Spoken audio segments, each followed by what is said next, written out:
Hi, this is Daniela Wolf with Bestie Life, the podcast, and this is your community to support you through the little and not so little events that make up your day-to-day life. From the I've got this moments to the I just can't moments. We are here to empower all women to find and develop the skills they need to find peace, balance, and the bliss in their busy. Through solo episodes as well as interviews with amazing women who share their journey and their story and how it works for you. I hope you find the inspirations to make you laugh, think, as well as maybe rethink what you thought you knew, and connect as we realize that we are all living similar ups and downs and don't have to do it alone. So excited for you to hear this episode, and thanks so much for joining me today. Hi, this is Daniela with Bestie Life, the podcast, and today I am so excited for you to meet Tina Anderson. She is a marketing professional with over 10 years experience in social media content creation and community management, as well as in March of 2022, she launched her business Creative Juices Marketing and Events full-time, and has really been enjoying the entrepreneurial experience, and I can't wait for her to talk about it, because in addition to Creative Juices, she also owns She Connects, which is a resource center for female professionals, and Buffalo Kid Entrepreneurs, which is an organization that provides free vending and financial education to youth entrepreneurs. And I know you have stuff about what you do in your free time, which I don't even know how you have, Tina, because you are doing so many different things, as well as I'm excited. This is her first podcast. You guys are going to love getting to meet Tina. Tina and I actually met on like a blind coffee date, and it was such a fun time. I was just like, oh my gosh, I got to have you on the show. So thank you, Tina, for being here today. Daniela, thank you so much for having me. I'm excited, for my first podcast, and I'm looking forward to the conversation. Absolutely. So that I know just kind of summarizes general of everything that you do, but can you share a little bit about your background and kind of the journey in all these different endeavors that you've been a part of? Yeah, absolutely. So, 10 years ago, fresh out of college, I started my marketing career. And to be honest, I went to school for film Mhm. production and I got pregnant in college. So the dream of moving to New York for working for Jigsaw Productions didn't end up happening. I was an office manager for a financial institution out in Depew, and I saw that there was a company near my house that had food trucks. Mhm. And I was like, those people are probably my peers, they're probably my age, and it looks like they have fun. What do they do? So I looked into it, and a friend from high school actually was working there. And so she helped me get the job, and that's how I started in marketing, actually. It wasn't even like I wanted to get into it. It was the food trucks, Yeah. really. The food trucks, the ping pong, the people my age. So 10 years ago, that is how I started my marketing career. Wow. And then She Connects. How did we branch into that? Because that's another fantastic group that you're a part of. Absolutely. So all credit for getting the girl group together goes to Tisha Parker. So Mhm. Tisha is someone that I have been working with, gosh, now for close to 4 years on a multitude of different projects and events. She is absolutely wonderful. She runs Rooted in Love and Vision Consulting. And, for years, she was kind of saying, I really want to get something together that can connect female entrepreneurs with nonprofit Mhm. founders. And there really wasn't that bridge. She wasn't able to find anything that was really able to uplift both groups. And we kind of talked about this idea for a while.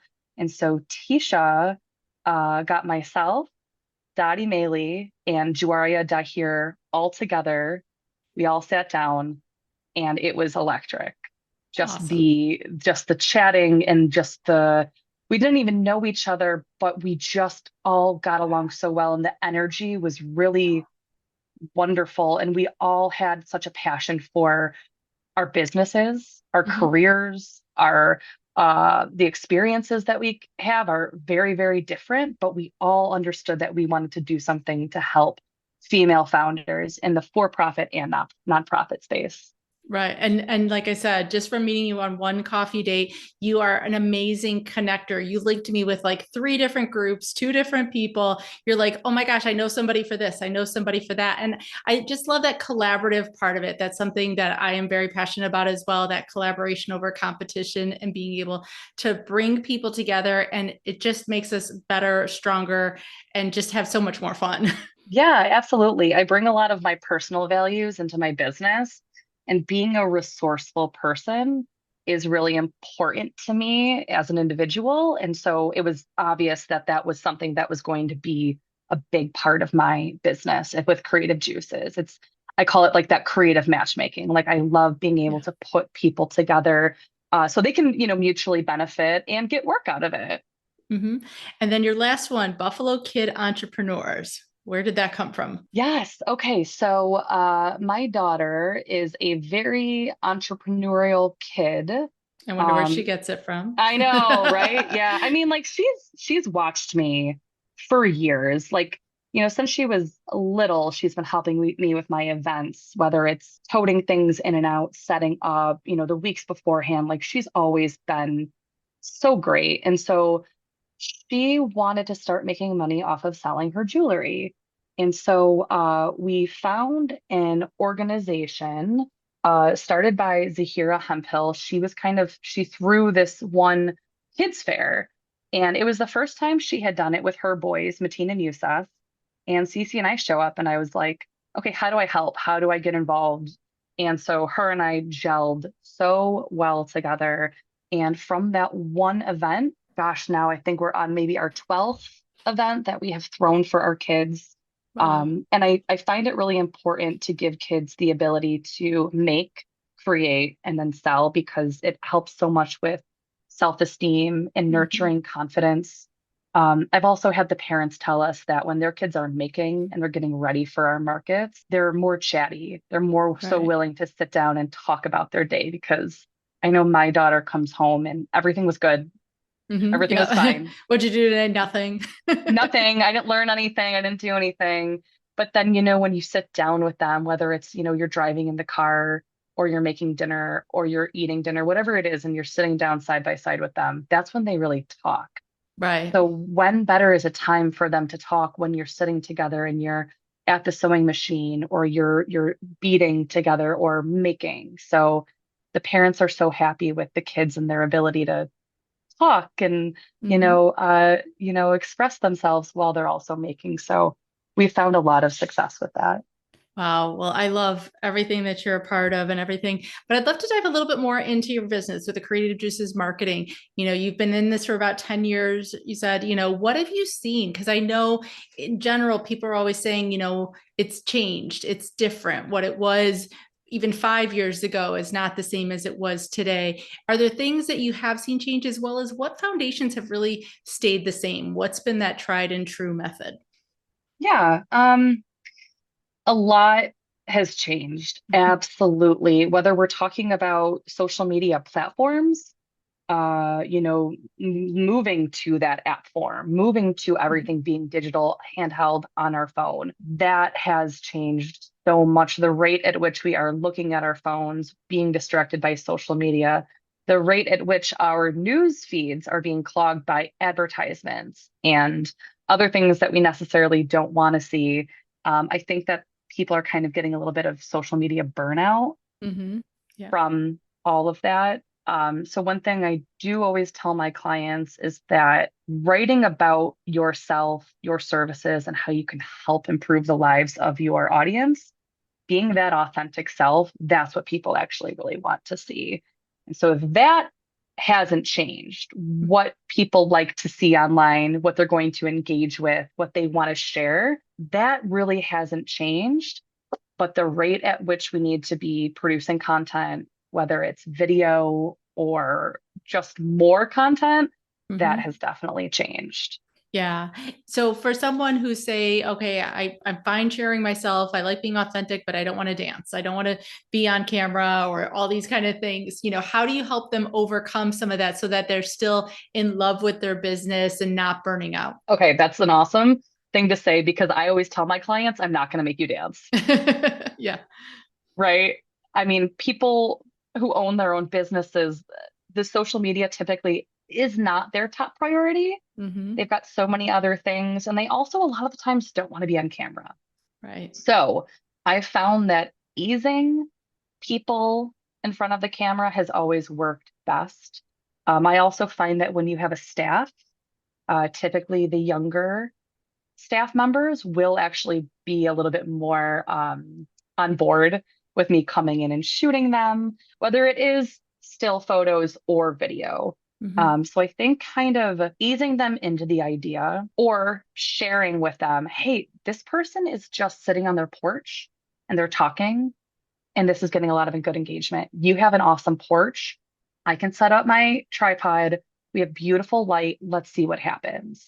And typically people will get a little bit more comfortable and think like, okay, this isn't as bad, So Right. we don't want you dancing, but we do want you, appearing authentically, but sometimes we do have to get on camera and that can be very nerve-wracking. Right. And even, when we were talking off camera before I hit record, you said you were a little nervous. And I think, once we forget that that's there and we're just ourselves, and that's what people are really attracted to is just when we're truly being ourselves, who you meet on the street, who you meet me for coffee is who you're going to see on camera. It's trying Yeah, to be that same person rather than you look one way on social media and then they meet you in real life and you're like, who was that? the catfish. We don't Yeah. want the catfish. Right, exactly. Yeah. Hmm. Yeah, I find that I have had instances of clients when we're on our discovery call and they're like, I don't want to be on camera. They kind of like say that right off the bat. They're like, I don't want to be on camera. And then they end up being on camera with their own volition. Like they Right. decide to do it. And it's really just, I'm a big fan of meeting you where you're at. So, when it's safe, I will come to your home. I will come to your business. I will come to your brick and mortar. And we'll just kind of get comfortable with the situation of what does feel good with you being on camera. Hmm. I always talk about as well too, you're a multi-passionate entrepreneur, you got a lot of things going on. And when we're involved in our passions is sometimes when we can set ourselves up for burnout if we're not taking care of ourselves. And so definitely juggling three, you've got some great systems in place. Can you share a little bit, Tina, of how you take care of yourself while you're as a mom running these businesses so that you are still, preserving your own energy and state of mind? Yes, first thing, D&D. Yeah. The phone has to go on do not disturb when I cannot be looking at it. Hmm. I work in social media, therefore I am on my phone. I do my creation, my scheduling, my editing on my computer, but there is so much that I need to do while on my phone. And the last thing I need when I'm scrolling to find something or looking through a folder to have text come in or a call come in. So, a huge boundary for me is that most days of the week, I would say 3 to 4 days of the week, my phone will be on do not disturb so that I can have that quality focus time. I need to have that granted to me. Now, my daughter has the ability to text and call me at any time. Her school as well. And that's just settings that you can put in your phone. But I take that very seriously. And it's like, I can't be responding to text right now. I can't pick up the phone right now. If it's an emergency, you call twice, it comes through. But do not disturb is huge for me. Hmm. No, I love those boundaries. That's my favorite B word if you spend any time with me. And, I think being able to practice what we preach and share that, this is the reality of it. Even someone in marketing who's on their phone all the time, we can put it down and the world will still go forward without us. I think that's a message we all need to hear. Absolutely. Yeah. Another thing that I've been doing, which kind of was a revelation to me, I would say a few months ago. So I've been practicing yoga forever, since I was probably a teenager. And so for years, I always did yoga with Adriene on YouTube. I love And her. She's great. yes, she's awesome. And the videos are great. And it's a really good solution for early morning for me because I can't leave the house early morning with my daughter being home. But I found that I was doing yoga, but I was thinking about other things and I was really distracted because my computer and my phone were like 12 feet away. Hmm. So I made it a goal to make sure that I wake up at a good time, to carve out time in my day to actually go to yoga. Sometimes it's Wow. only twice a week, sometimes it's 4 times a week. But when I'm practicing with my instructor, I'm actually resetting. I'm Mhm. actually clearing my head. I'm actually thinking about the practice of yoga, the breathing, the movement, and leaving the studio, coming back home, it's like a reset for me. So that has been really beneficial to actually go, leave the house, Mhm. do the practice, actually reset, actually truly, take advantage of the practice of yoga, and then come home and come back to work. So that Mhm. has been something that I've also like, okay, I need to start dating yoga, right? Like make it a Yeah. priority to actually get there. And I Yeah. can. And I love that, you just even share the honest, trial and error. Like I tried it this way, this wasn't working. So I pivoted, I adapted, and I did it a little bit differently to find that balance, to find how it worked for you. And that's, definitely the thing is we share all these stories because there isn't just one way. There's no one right way. And so somebody listening might be struggling with some of the same things. So I love how we just have different options, different ways, that people experience what works for them, and to be able to share it can help pivot somebody else who's stuck maybe in that same place. Yeah, yeah, and it's about actually being present while doing the thing that's for myself, right? Like Mm-hmm. it's for me. It's calming my nervous system. Like I'm a little bit of a go go go person. So like actually taking the time to stop, it's just it's important. It's really important for me. So I've realized that I do have to leave the house to actually do that thing. Yeah.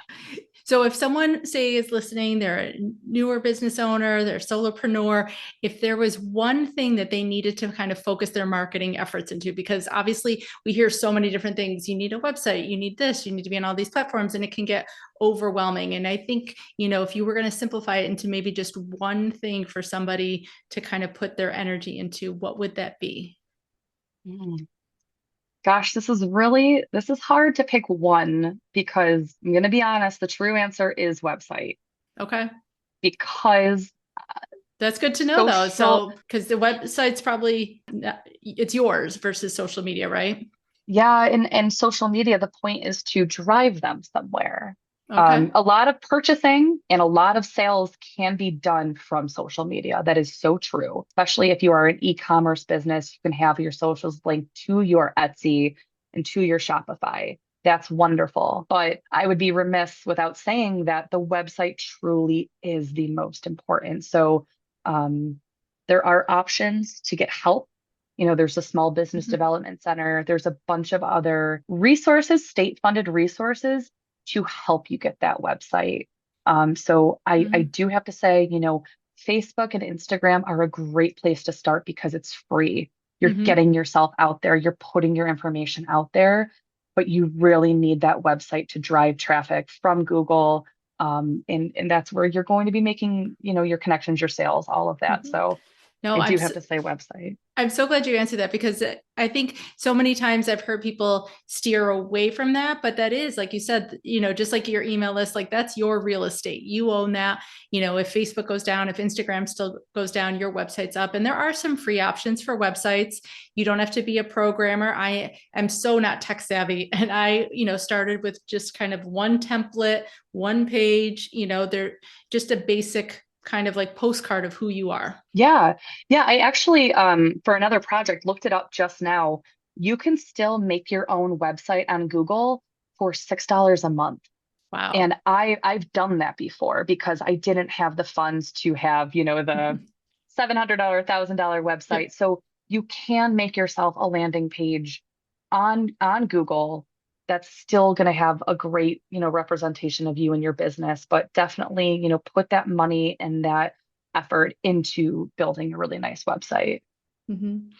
One of the last things I always love to ask my guests about is gratitude, because I think that's an underutilized form of self-care. And especially as business owners, I think, we can get caught up in the aesthetics and the metrics and all these kind of things. But what would you say are your one or two things you're most grateful for? Oh my gosh, so much. I am obsessed with gratitude. I think about it all the time. I think I wake up, I open my eyes, and I think about how thankful I am for my home that me and my daughter live in, I'm just like a very thankful person. But one thing I do is I go on like my gratitude walks, Mm-hmm. and I will really try to pay attention to the changing plants, the effort and the work that people put into their homes and their gardens. I try to observe kind of what's going on in the world, maybe watching an interaction between people, but I call them my gratitude walks. I like looking at the leaves on the trees. I like looking at everything. I think I'm always kind of grateful for the flexibility that Mm-hmm. owning my own business has given me. Um, I'm a very grateful person. Yeah. And I love how you're like, it's not, doesn't have to be like this quiet, meditative journaling kind of thing. You're just outside walking and finding the gratitude. It Yeah. can't get any simpler than that, which is fantastic. So how can people find you, Tina? How can they work with you? Yeah, so I am accepting new clients right now with Creative Juices. My website is creativejuicesny.com. They can also find me on social media under Creative Juices NY. Yeah, they can get a hold of me through those two things. Awesome. And those links will be live in the show notes below. So thank you so much, Tina. I hope you had a great time on your first podcast, and we'll have you back again soon at some point. I love it. Thank you so much, Daniela. Thanks so much again for joining me today. I hope you enjoyed this episode. Please let me know any questions or comments that you have. Also, if you can please leave an Apple 5-star review so that this episode can be shared with more women. There's 2 quotes that I love. Alone we may be strong, but together we are stronger, as well as when women support each other, incredible things happen. So let's be stronger and incredible together, as well as maybe just have some fun along the way. Thanks so much and talk to you soon. Bye.